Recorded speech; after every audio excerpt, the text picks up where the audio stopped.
With the miles of Leg 4 counting down into New Zealand, Groupama have been continuing to exert their domination over the fleet.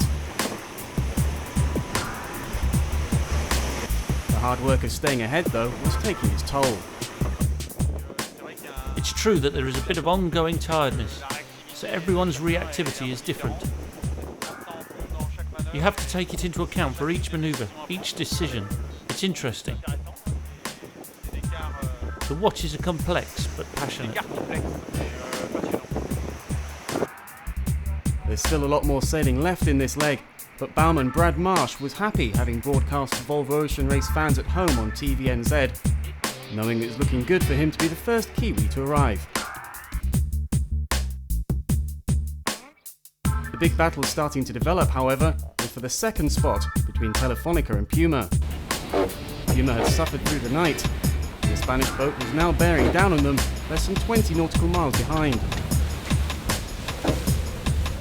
And we had a big loss last night, where we went into a couple of clouds and basically parked up for about 4 hours, which lost us a lot of distance, while the other boats to leeward were still doing 13, 15 knots. So disappointing. Stuff happens like that, and we just got to keep going and see how we end up. The skipper of Telefonica thought it would go down to the wire.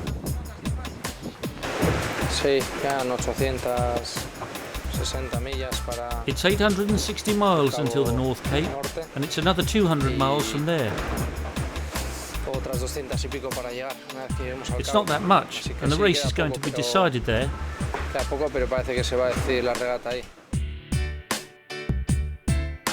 We should also not discount Camper as a contender at this stage.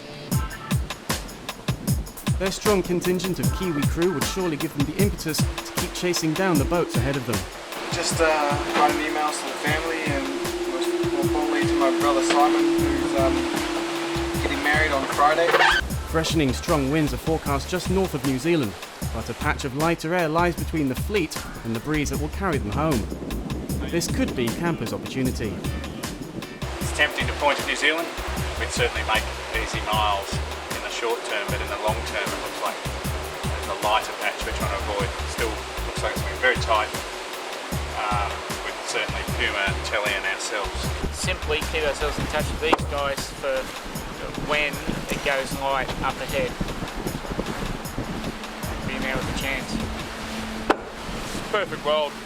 All the other boats would stop and we'd go straight around the outside of them and finish by Friday, and Adam would make his brother's wedding, because we're probably never going to hear the end of it that he hasn't made it.